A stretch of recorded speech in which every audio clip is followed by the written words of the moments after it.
There are so many questions that I want to ask Muslims. We could go on for hours, but we want to keep it short today and ask 10 questions that Muslims should answer to themselves or to us. Are you aware that the Quran refers to disbelievers as worst of creatures? It says that those who disbelieve in Allah, the Jews and Christians, the polytheists and others, are the worst of creation.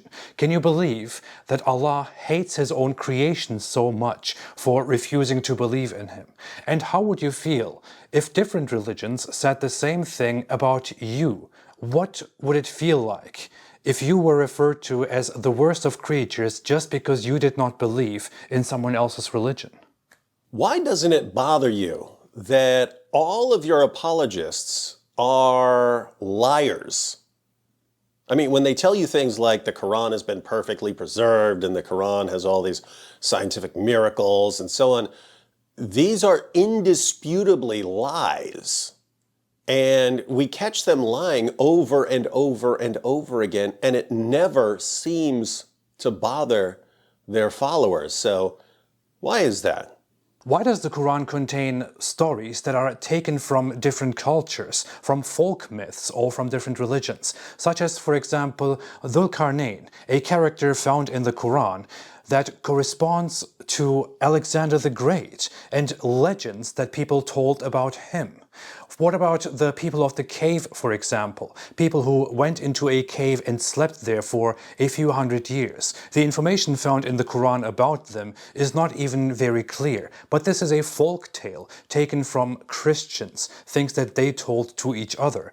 These things made it into the Quran because people asked Muhammad about these things. He had no answer. He went away, probably got those answers from somebody, and then told people about these things. And they were then included in the Quran.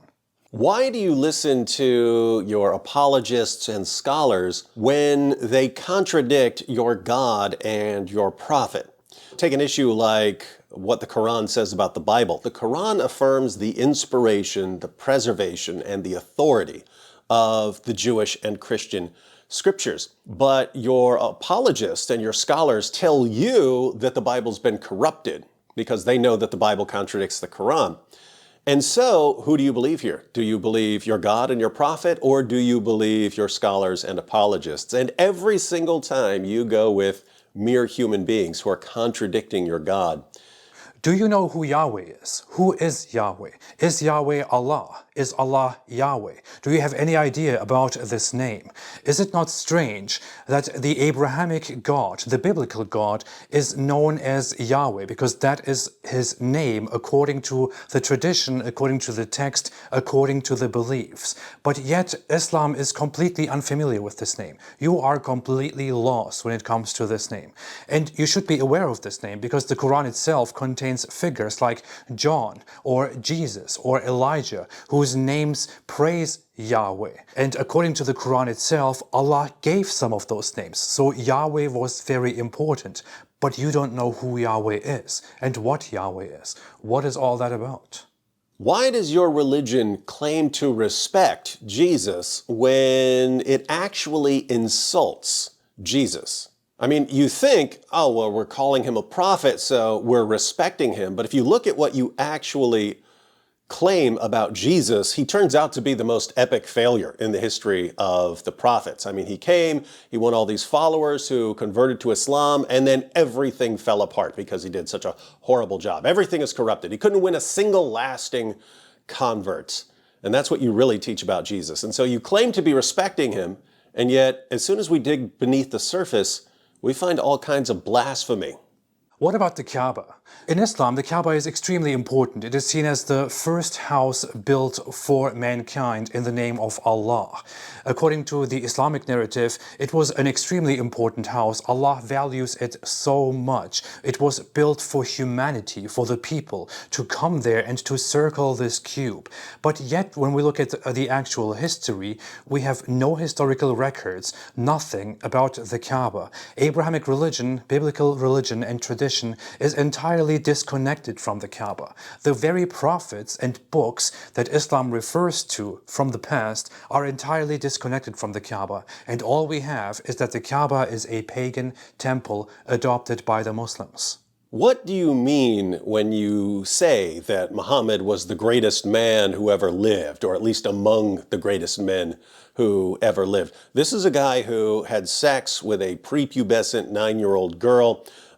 He took the wife of his own adopted son after causing the divorce by lusting after her.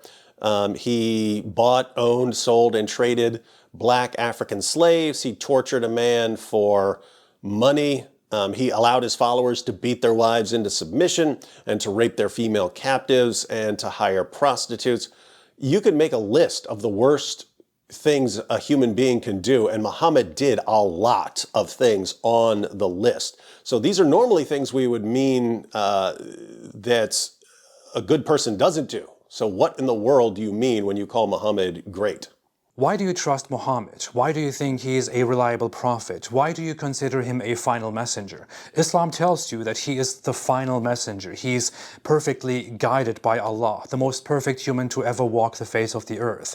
But when we look at the reality of things, we see that Muhammad suffered from situations that look like he had mental problems. It looks like he had a brain problem or mental problems, which gave him a lot of suffering.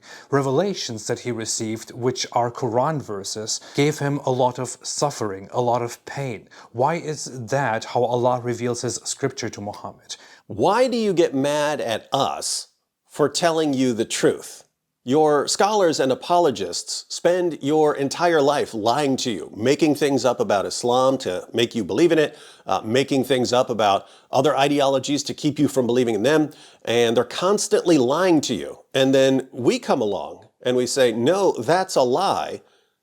But instead of getting mad at the people who've been lying to you your entire life, you get mad at us for caring enough about you to tell you the truth.